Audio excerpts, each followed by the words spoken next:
Hi folks, this is Fireball Paul here. I'm going to do an interview today with Rick Gunderson from Portage la Prairie, Manitoba. And Rick's been playing for years. He's got a few stories to tell and a song or two to sing, so sit back and enjoy yourself.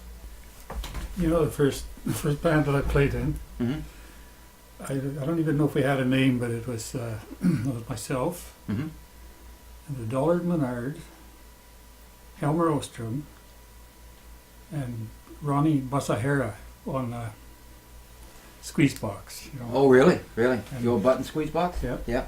I played bass guitar, and Dollard played rhythm. Helmer played lead, a good lead player. Lead player, yeah. And you know, we started out in Piney, Manitoba, and we were playing around Sprague and Piney quite a bit, and you know, we really didn't play. Oh yeah, we had another guy too. He's from the U.S. He played a fiddle. I can't remember what his name was. He played fiddle for us anyways, and he was from the U.S. And we, you know, that's the way we kind of started. And then, got a call from my brother. I didn't like school. You didn't like school? Didn't like school. No. You know. You and I both. Yeah. And so my brother, he went to work at General Motors in Oshawa, and I asked him, is there any chance that you could put my name in? He sent me a ticket to come fly out there and do it, and I started working for the auto industry there for about 13 years, I guess. Wow. And I met my first wife there, and we just didn't get along, and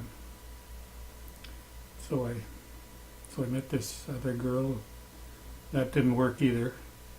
Then I met Shirley. She was the love of my life. I still love her very, very much. Very good. And she was something that, and I actually worked for the auto industry for about 13 years, and then I moved back here because my ex-wife, she had a breakdown, and we figured, well, parents were after all her time, you know.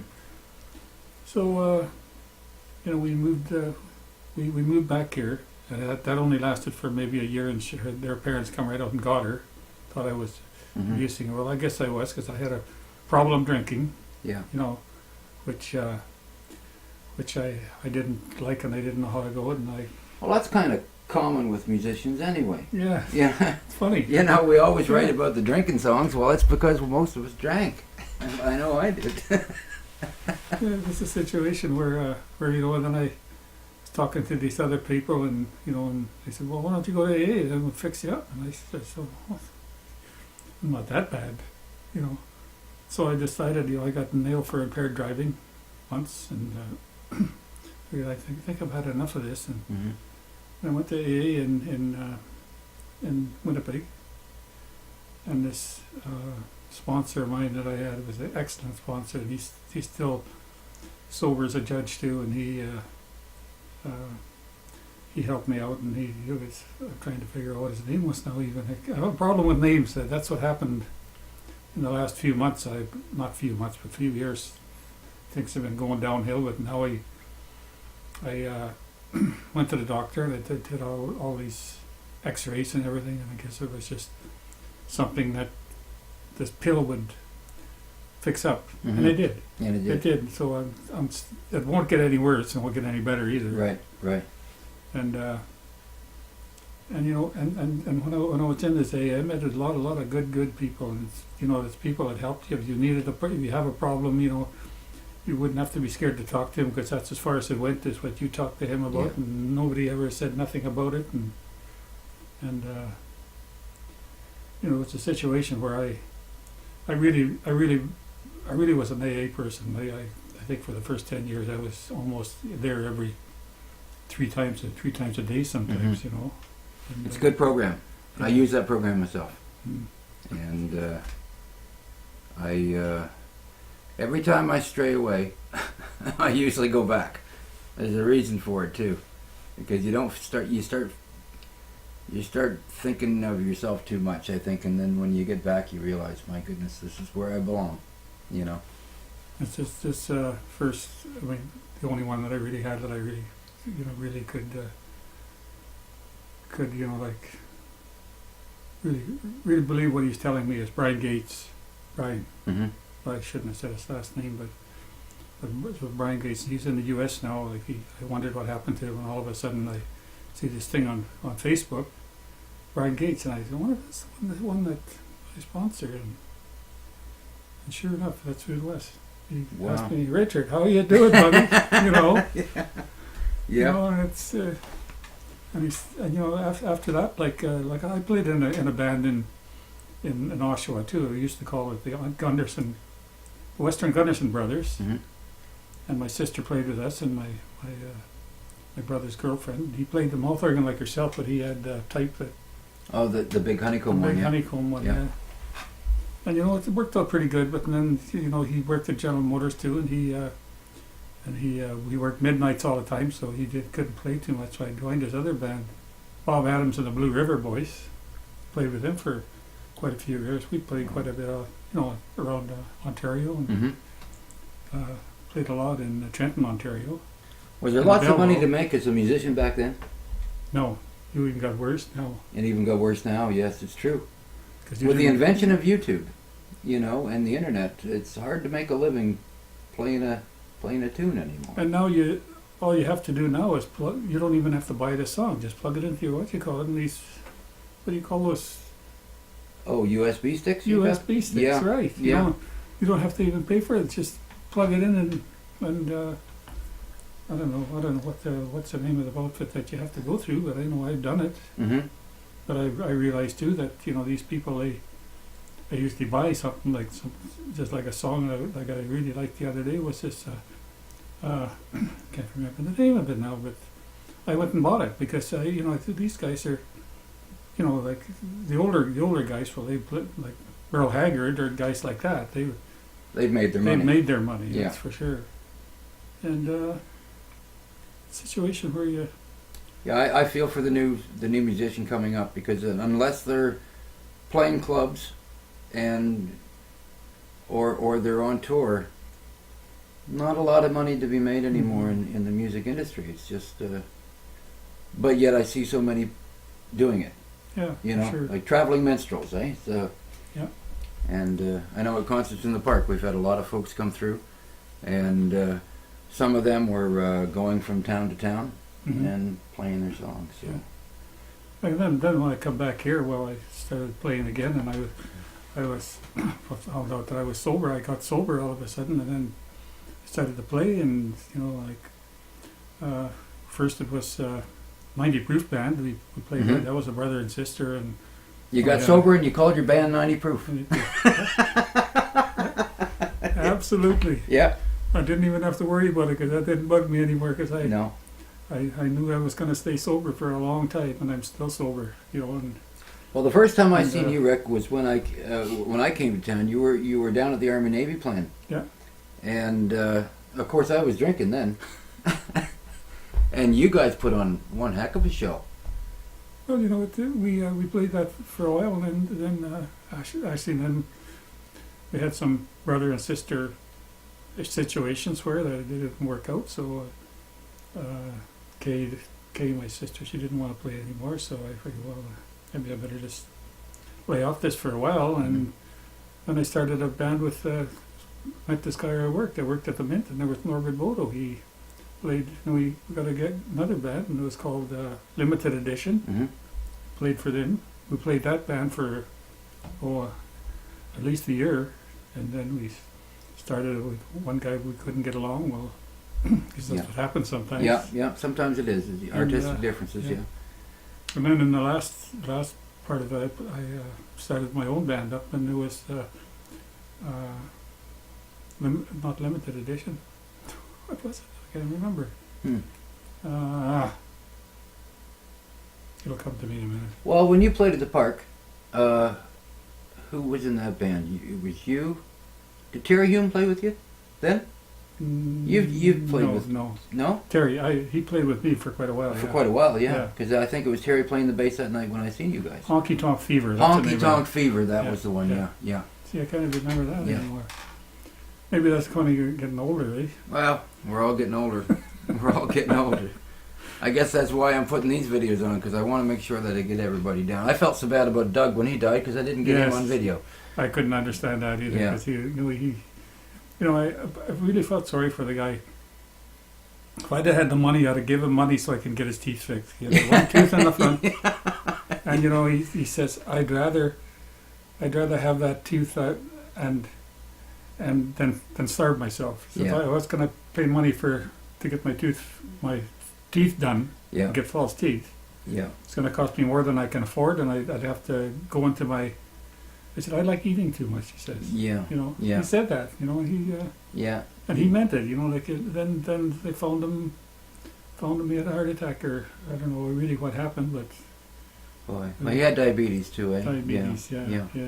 I just remember him coming to the state. Well, you guys played that day, and he had to have an operation on his foot, I think, Yes, he to did. have a toe or so right, removed. right. And he never got it done till he got his show done. And you guys did a bang-up job, a real good job that day. And then the next day, or the next week, Johnny Dietrich was playing, and he comes in on crutches because he'd had the operation done. Yep. And he was a trooper, that guy, you know, for sure. Yeah. So what are you going to play for us? I don't know. Crank out a tune. I've got your 2 CDs here. I wanted to ask you some questions about some songs too later on. How about today I started loving you again, buddy? Right on.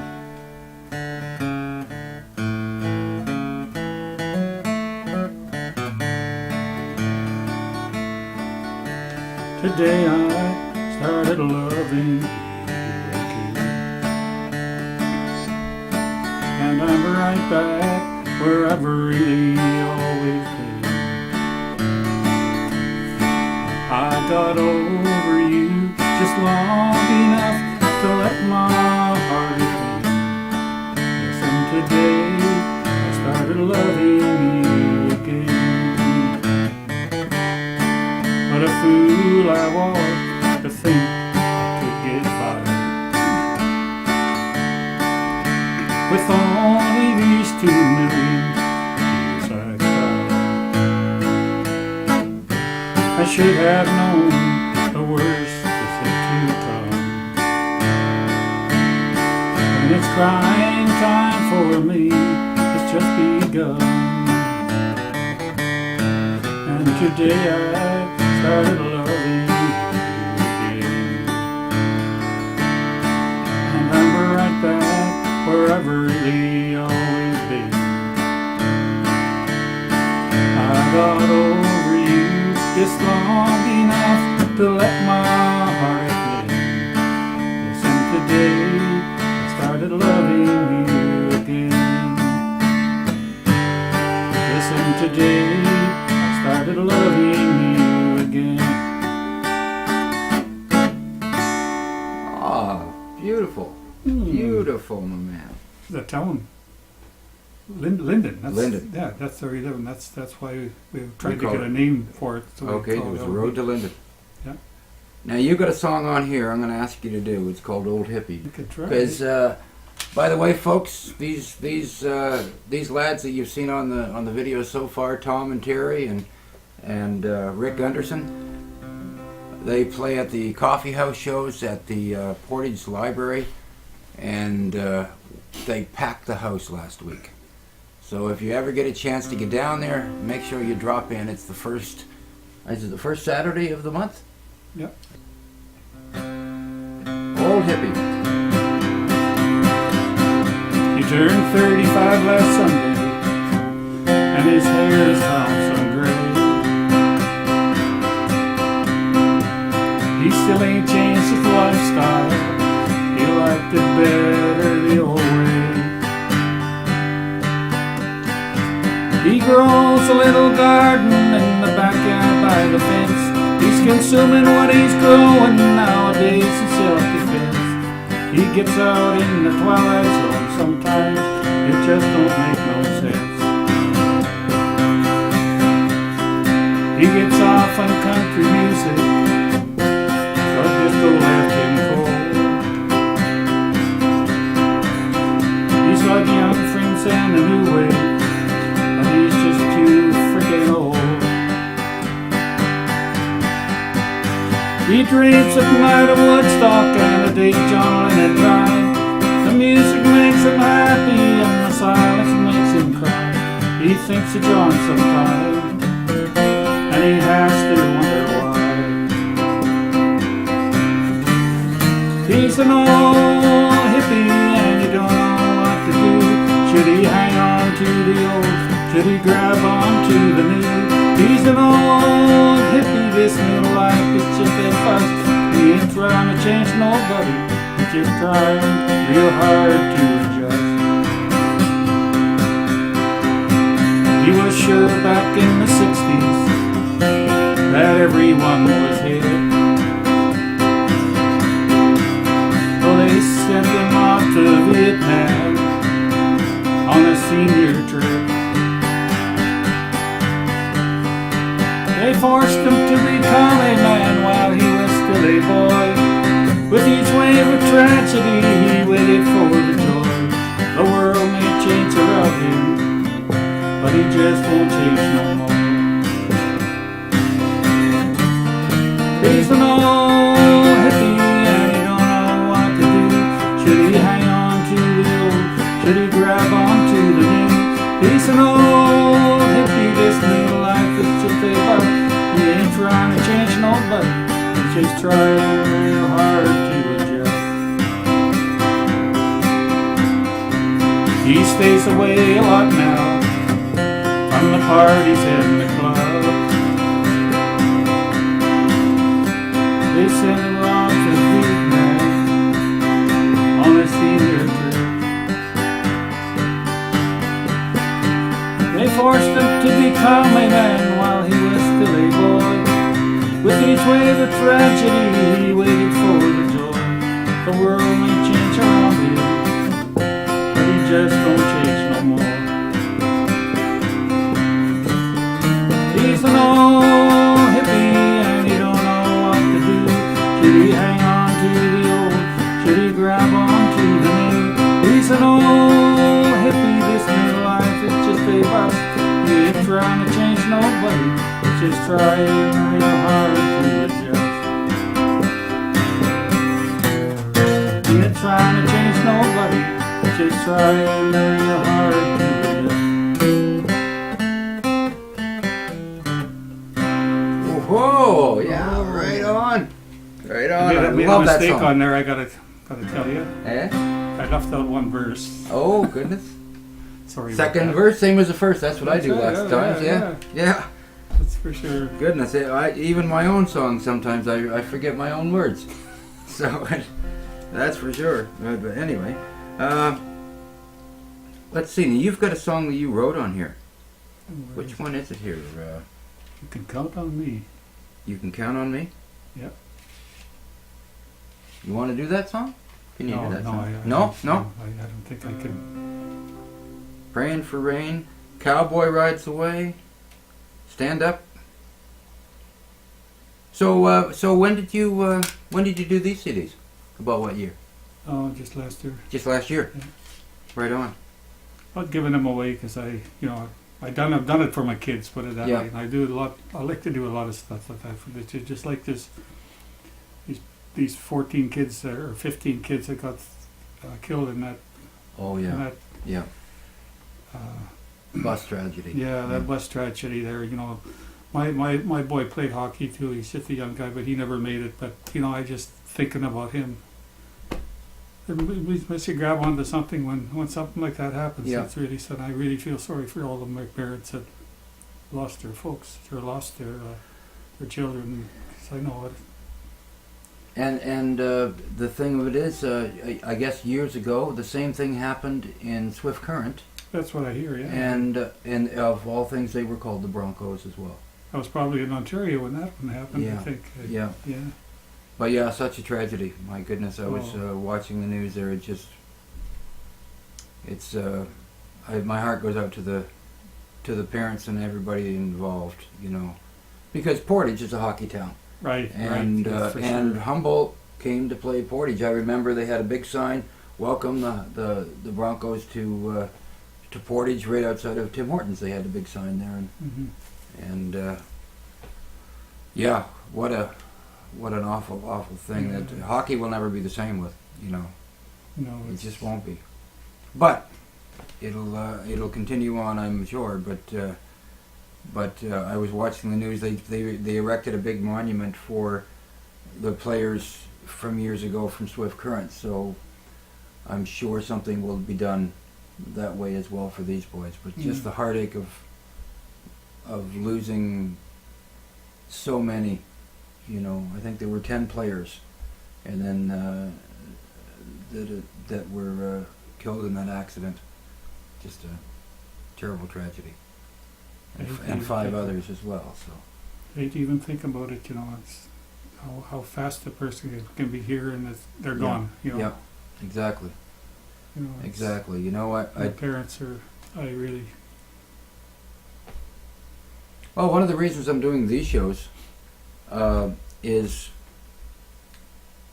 people like you entertain the whole town of Portage for years and years and years. And we have to grab onto that and hang on to that. Mm-hmm. Yeah.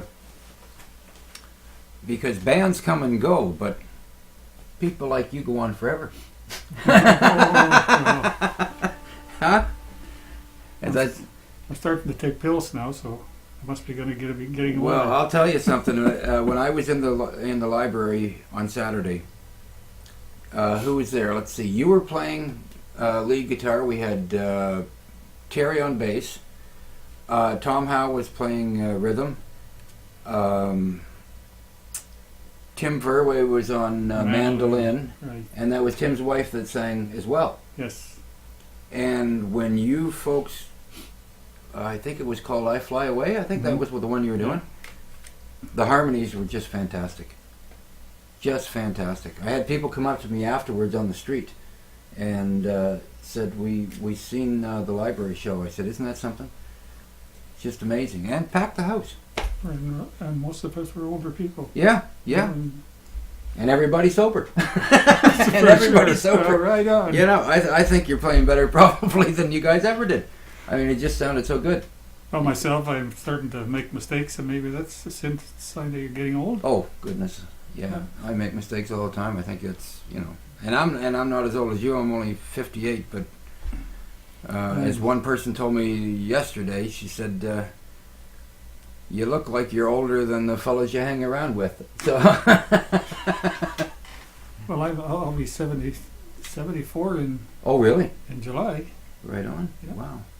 And you started music when you said 15? 15, yeah. Now, did you... I used to play lead guitar all the time. Mm-hmm. I know I've lost a lot of that because I've been playing rhythm Right.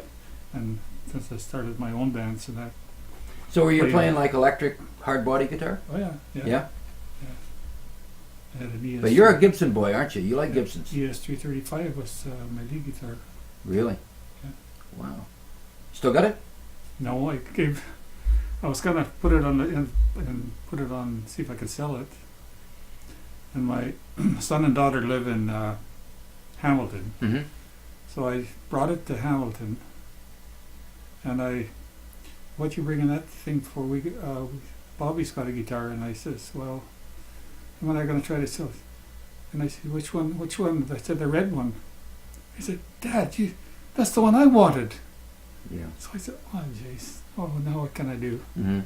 So I went to sleep at her place that night, and next morning, just before she went to work, I took the guitar and said, it's yours. Yeah. What could I do? No.